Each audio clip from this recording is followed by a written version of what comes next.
अथोपेत्यश्व शिबिरम गोविंद प्रिय सारथी न्यवेदयत्तम प्रियायै शोचन्त्या आत्मजानहतान।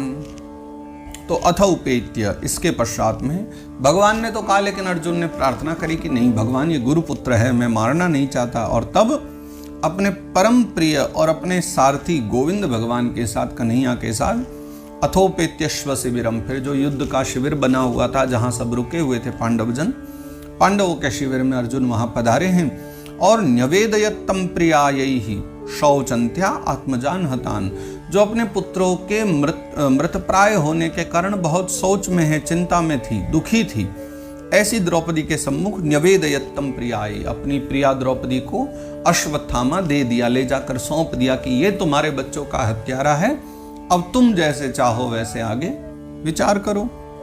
तथा हृतं पशुवत् पाशबद्धं मवाङ्मुखं कर्म जुगुप्सितेन निरीक्ष्य कृष्णापकृतं गुरोः सुतं वामस्वभावा कृपया ननाम च। तथा हृतं पशुवत् पाशबद्ध, पशु के समान बंधे हुए अश्वत्थामा को द्रौपदी ने देखा। और अवाङ्मुखम कर्म जुगुप्सितेन, गलत कर्म करने के कारण जिसका मुख नीचे झुका हुआ है, जो भूमि की ओर देख रहा है।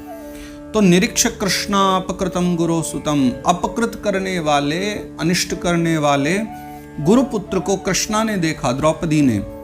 लेकिन वामस्वभावा कृपया नाम च, लेकिन उस परम सरल हृदय वाली द्रौपदी ने जब अश्वत्थामा को देखा तो कृपया नाम च, बड़े सरल हृदय से उसके सामने प्रणाम किया। वैसे तो वो बच्चों का हत्यारा है द्रौपदी के, लेकिन फिर भी गुरुपुत्र को देख करके वो सहज स्वभाव वाली द्रौपदी उसको प्रणाम करती है।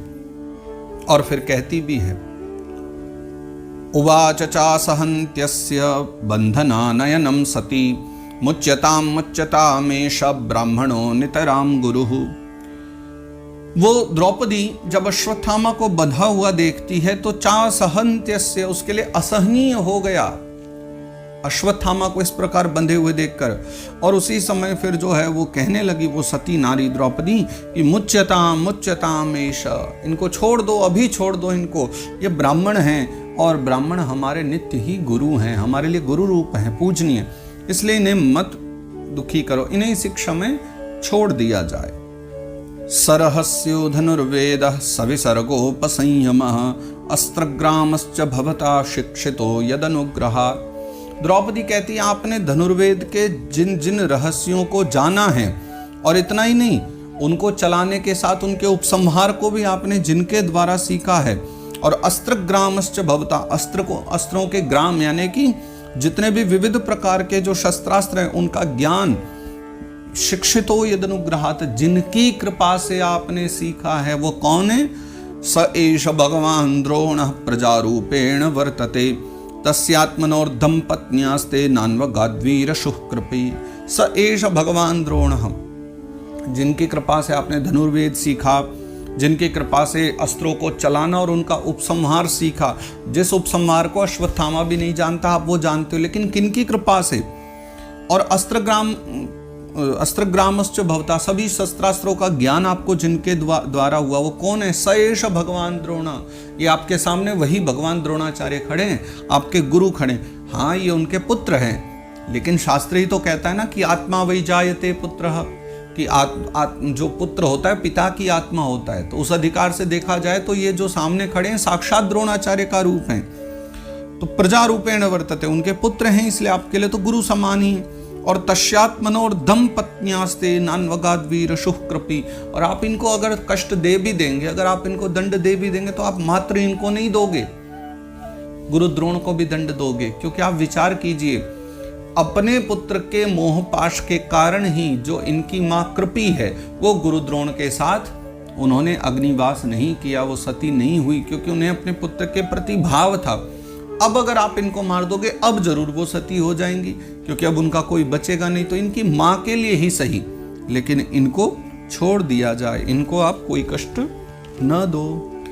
तद्धर्मज्ञ महाभाग भवद्विद गौरवम कुलम व्रजनम नारहति प्राप्तुम पूज्यम वंद्यम भीक्ष्णशः।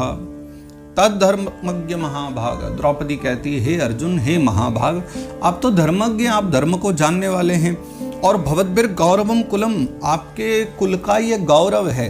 कौन सा गौरव रहा है कि व्रजनम नारहति प्राप्तुम पूज्यम वंद्यम अभीक्ष्णशः, यानी गुरु वंश की पूजा करना आप लोगों का गौरव है, ब्राह्मणों की पूजा करना आपका गौरव है, और आप उस गौरव पर कलंक मत लगाइए। आप इस प्रकार गुरुपुत्र की हत्या करके या गुरुपुत्र का अपमान करके या अपराध कर बैठेंगे, तो इसलिए आपको ये नहीं करना चाहिए। और नित्य पूजा वंदना करना ठीक है, तो आपको उनको व्यथा ही, किसी प्रकार का दुख नहीं पहुंचाना चाहिए, है ना, व्यथा नहीं पहुंचानी चाहिए। ये मेरी प्रार्थना है आपसे।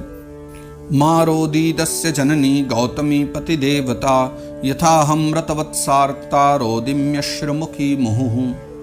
अब द्रौपदी अपना दुख बतला रही है अर्जुन को कि देखो हे आर्य, आप समझिए, यथाहम रतवत्सार्ता, जैसे मेरे बच्चों के मर जाने पर मैं आर्त हूं, मैं दुखी हूं, अगर आपने इनको मार दिया अश्वत्थामा को, तो क्या होगा कि गौतमी पति देवता, अपने पति के जाने के बाद भी जो अब तक अपने प्राणों को रोके हुए है, ऐसी कृपी जिनका नाम गौतमी भी है, वो गौतमी फिर अपने प्राण छोड़ देगी। इसलिए आप एक के साथ दो हत्या कर बैठोगे। इसलिए मेरी प्रार्थना है, जैसे मैं दुखी हो रही हूं, ऐसे आप गौतमी को दुखी मत कीजिए, ऐसे आप कृपी को दुखी मत कीजिए।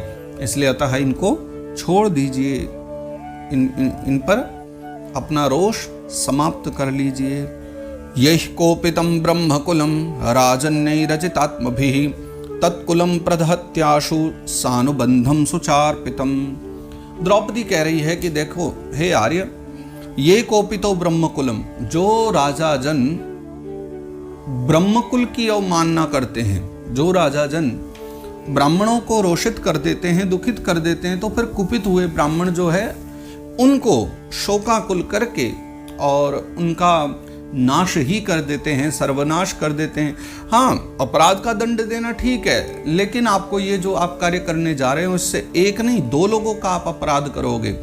ये अपराधी है इसलिए उसको दंड देना तो ठीक था, लेकिन ये गुरुपुत्र होने के कारण और ब्राह्मण पुत्र होने के कारण आपके द्वारा ये वध के योग्य नहीं है, इसलिए आप इसका वध न करें। सूत उवाच, सूत बाबा कहते हैं फिर ऋषियों से, धर्म्यम न्याय्यम सकरुणम निर्व्यलीकम समम महत् राजा धर्मसुतो राज्ञा प्रत्यनंदद्वचोद्विजाः। सूत भगवान कहते हैं ऋषियों को कि ये जो द्रौपदी ने जो बातें अभी कही ना, धर्म्यम वो धर्म सम्मत थी, उसमें धर्म था, न्याय्यम उसमें न्याय था, सकरुणम उसमें करुणा थी, तो धर्म और न्याय के अनुकूल बात थी।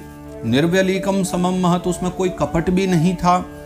तो राजा धर्मसुतो राज्ञा, और ऐसी धर्मपूर्वक बात सुनकर के राजा, राजा कौन, महाराज युधिष्ठिर, उन्होंने जब ऐसी बात सुनी तो वो बड़े मतलब प्रसन्न हुए, वो अभिनंदन किया उन्होंने, एक प्रकार से द्रौपदी की बातों का अभिनंदन किया कि नहीं ये जो कहती है ना वो बिल्कुल ठीक कहती हैं।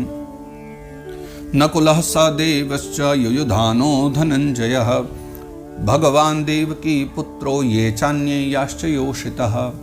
नकुलः सहदेवश्च, नकुल ने, सहदेव ने, युयुधान यानी कि सात्यकी, धनंजय यानी कि अर्जुन, और भगवान देव की पुत्र स्वयं भगवान कृष्ण कन्हैया ने भी सबने द्रौपदी की बातों को स्वीकार किया और कहा कि नहीं नहीं ये ठीक कहती हैं। सब अभिनंदन करते हैं कि द्रौपदी की बात एकदम सही है, हमें इनकी बात को मानना चाहिए।